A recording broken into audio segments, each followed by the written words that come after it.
Alice and Espejo, the Muse. Cha.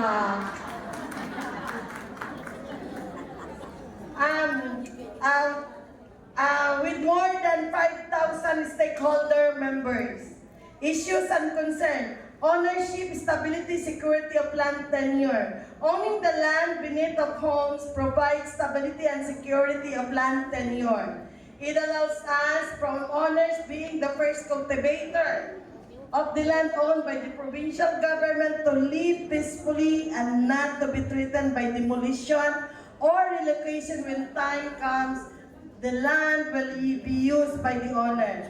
It also allows us to make long investment of the same properties in terms of renovation, improvement, expansion, etc. Number 2, house repair. Most of the houses are made of light materials, and as time passes by, we are threatened by strong typhoons and other calamities that sometimes ruin our house. Number 3, socialized housing. Being considered as socialized housing is more advantage since that we can avail of the program and project of the government because we are the marginalized people, the poor and underprivileged. Solution and recommendations. QPOL sent 3 letter requests for a dialogue to the provincial governor, Gwendolyn Garcia, but until now we got no response. We hope our acting mayor will help us initiate a dialogue between QPOL and Governor Gwendolyn F. Garcia and sign a memorandum of agreement, MOA, resolution that the settlement will be sold to us at affordable cost. We hope that during the dialogue we will be given the price and requirements needed to acquire the land as soon as possible. We also hope that the city government will allocate subsidy fund for us in buying the land because, as we all know, we belong to the poor and unprivileged category. Problema, Mayor. Number 2, we will request the Honorable Mayor Raymond Alvin Garcia to make a letter request, memorandum agreement to the governor to allow us to repair our house while waiting for the progress of negotiation. Because we cannot sleep well at night under showering roof of our homes. Number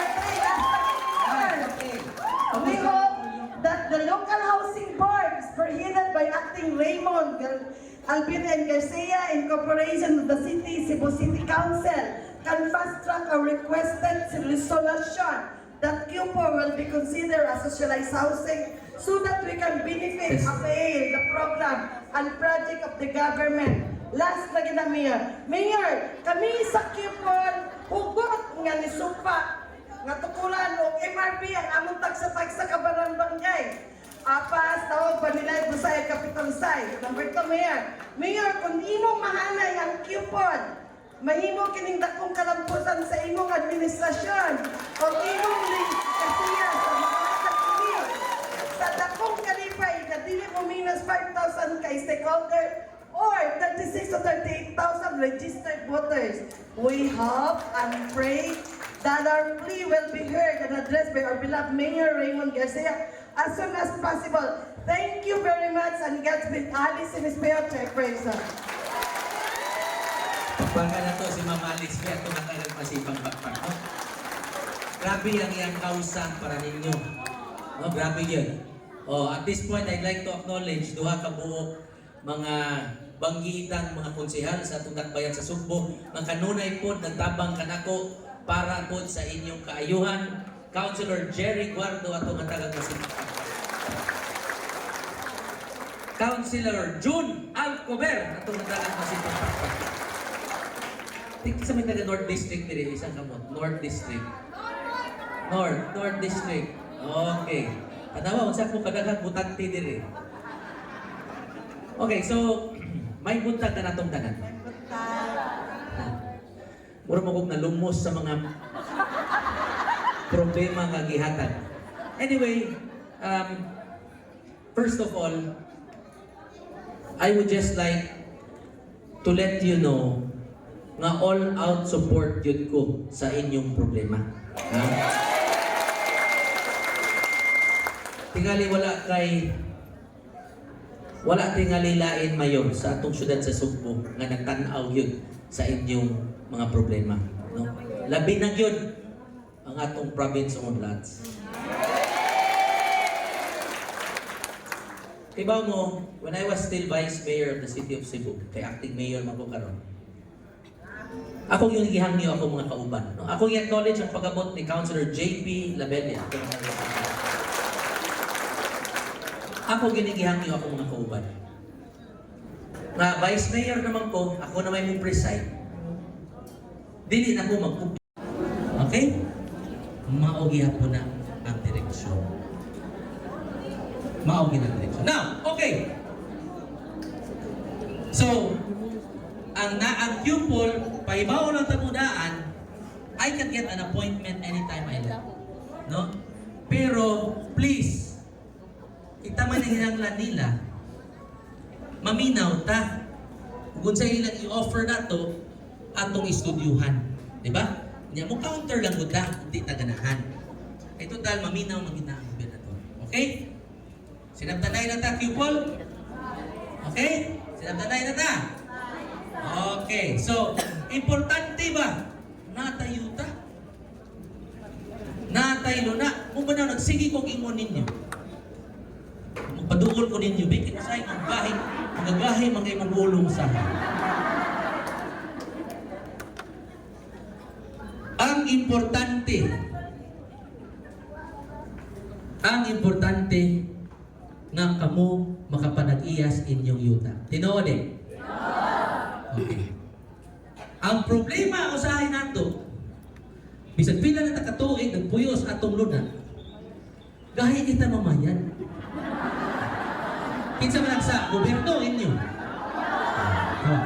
Now, please. In the hierarchy of needs of individuals, of persons, always put shelter at the top. Always put shelter at the top. Kiba mo nga no? Kitang tanan mga wa ang mata ni kalibutan na. Pero na yung sunod na to mga anak ko gapo. Gusto day mo, nakatoy yung anak ko gapo, way kapuyan. Kanang inyong yuta o balay, mauna inyong ligasiya sa inyong mga anak. So nga wa man ang inyong i-priority? Di ba? Di, sa katong naay higayon utang ang mubayan, nga wa mo mubay? Katong naay higayon. So mo na akong giingon, no? Nga katong naay higayon, ibayad utang mo.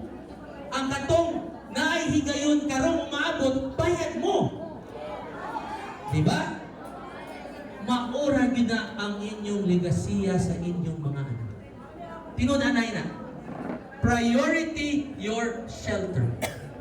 Usahay mo kung kita makakwarta ta, ay sus bangudeng doktor atong paliton. Diba? Larga na itang abroad. Diba? Lain na atong prioridad basta makakupon ko kwarta. When in fact, makakumpot kayo mong kwarta, nabangay mo yung income on a monthly basis. What is important is you prioritize your home. Kay mauranay inyong mabilin sa inyong mga anak. Saan naman yung usahay, inikuha na itong sweldo. Imbis atong gastuhon o mga maayong gastuhonon, ang uban na itong uduha, hinutagtongin. Nagano na nga tao mo, uy, labi ng mga babae ko. Kanya, makakuha nita sa itong sweldo, usahay, maingon na yun ang atong mga, pre, narabay tigbakay dito kay pista. Tinood? Mauna ko kayo ninyo. Be responsible parents. Prioritize your homes, so that you can leave it to your children and your grandchildren. Sakto din. Promise mo ha. Priority ang balay. Okay? Kami, ikaw na gini mo tabang ninyo. Now, balik tas kondominium. Kana magong kondominium, posible maguna ang kondominium, temporary na na ninyo. Ano, sabi akong pasabot? Karon manggod, ang sitwasyon na to karon. Tinuod ni ha?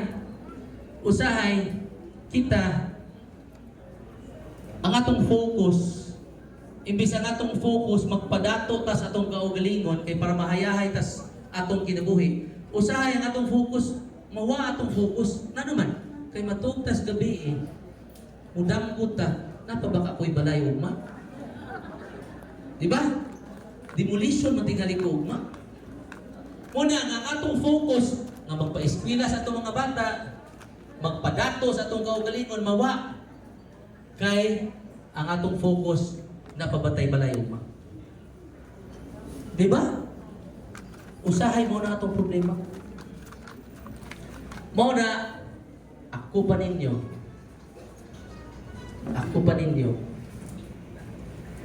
Tag-iya na gid mo sa inyong kaugalingon na. Kay para ang inyong focus will be your work.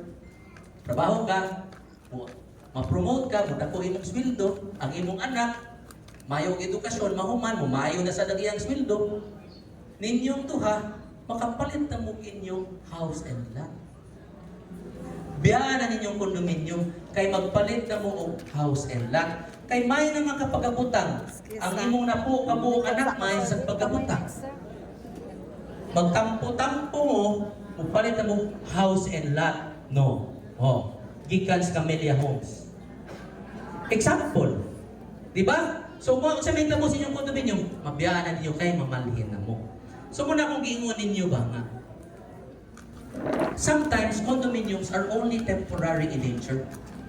Because once your economic status improves, kay nang tinarong mo sa inyong trabaho, o ang inyong anak na himong Carlos Yulo, nakagao-daog og duha ka gol. Di ba? Then now you can afford your own house and lot. Bahala na dito sa layo, pero house and lot na siya. Di ba? Muna nga, ay mo kahalo ka ng kondominium. Kay kondominium might only be temporary for you. Di ba? Oh, ha? So, mawala na. Gusto na ko mo istorya ninyo parte ni Ana kay para kahibaw mo sa asa mi magikan. Okay? So, number 1, Q-Poll ba ito akong gituba? Oh, so, Q-Poll ang inyong meeting with the governor. Okay? Sige. So, ato ni humanon ang 5? 5. Napay ang SIR, dagan pa po Ato ni pa istoryahon ang atong mga konsehal usa. Uy, alas 11:15 naman di ay. Okay, so, mga kaigsunan ko, dire, una-una yun na kami, nagtanaw yun kanunay sa inyo kayo. Pangutan na lang na natin beneficiaries, giunsa na sila pag-atiman. No? Kay ako sa nang advokasya, ug ako sa nang kausa, nga ang Cebu City, water free. Kay kamong tanan, makapanag-iya na mo sa inyong kaugalingon. Okay? Sige.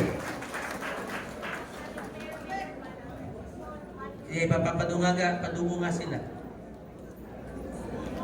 Ikaw na siguro sunod, Sir Lord. Sa mga inyong microphone, kontrapartido na.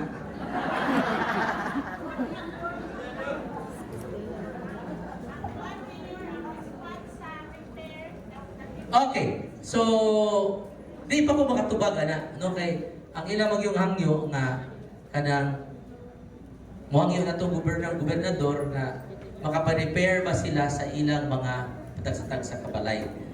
Na ang problema ra kun usahay kay atong repair, usahay gili repair extension. No, so una namang ko'y palisiya na ay palisiya ang gobernador. Ato lang unta so, ato lang unsa tumanon, di ba? Kung mag-ingon galing repair yun. Dili extension. Kay mula gina, no nga, dili sa ganahan. Makasabot sa tas gobernador. Dihang dapita. Muna, stricta kay sa dihang dapita. But if it is repair only, I can talk to the governor. Okay? Sige.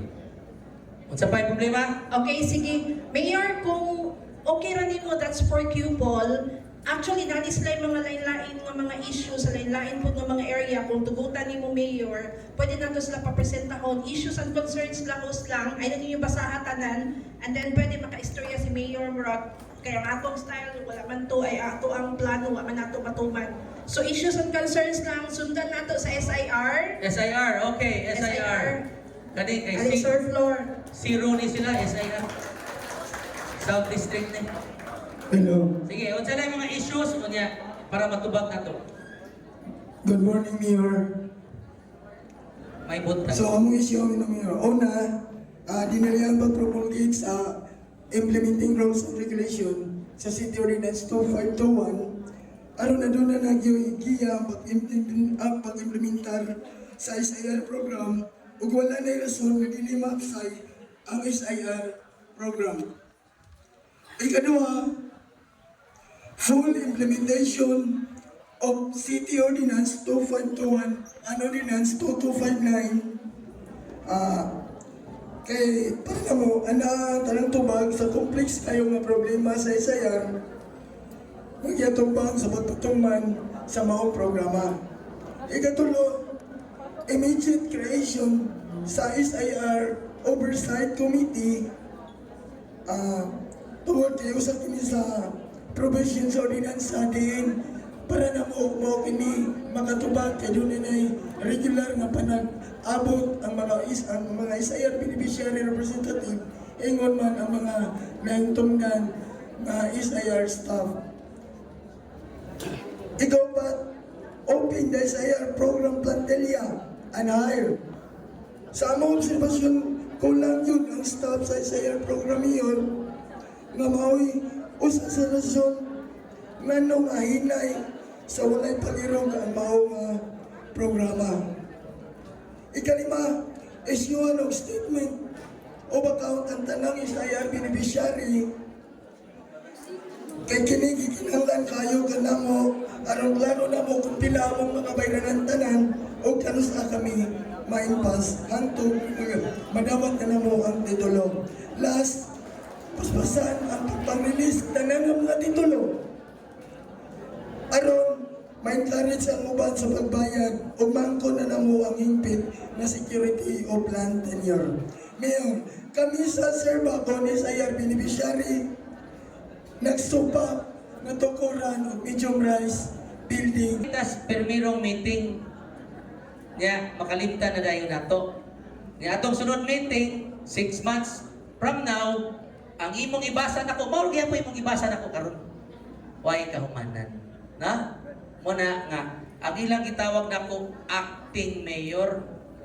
Pero usba na ninyo, di na ko ganahan ng acting mayor.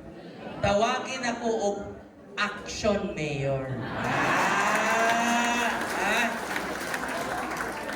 Okay, now, kami now. Sige, in so far as the implementing rules and regulations is concerned, si Attorney Butch will make it, I giving him 1 week. So that atong ma-review duha, kamo mag-review mo, ya kung muuyo na mo anak tanan, basta base lang sa ordinansa, kaya ang implementing rules, di na maglayo sa ordinansa ha. Gamay na kayo ng diferensya. No? Inighuman na ana, ato na nang pirmahan ang implementing rules para ma-implement na yun ang atong implementing rules. Ha? And then we can start already with the process of either condonation sa mga penalties and at the same time restructuring of the loan. Okay? Mura to yung main concern mo, sir, na pailain. Okay, 5 ba itong kabo? So, gihubang na nako ang imong implementing rules. Ang pinaka-importante, Mayor, nga makreate na untang oversight committee din. Doon ay tagsa-tagsa ka representative every barangay nga naa ang SIR program kay para na mo murag makatag na siya og dakong kasulbaran kay dito sa meeting may isgutan man ang pagpatuman kay ang tanang grupo mo man ay mag-oversee sa pag-implementar sa ordinansa hangtod nga mag-release na ang tanan nga mga titulo. Okay. Giingnan ko ni Attorney Butch nga dugay na kuno kayo na wa gyud ko na aksyon eh. No? So karon ato nang aksyonan, ha? So Attorney Butch within 1 week mao gyapon, ha?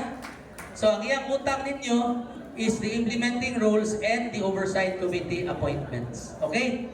May nga mag-istorya ta kay para moving forward ta ba? Move on ta. Di ba? Dili na to task on, move on. Okay. Okay? So mura na to, ha? And then from there, we try to move forward ug unsaon na to pag-resolba aning problema.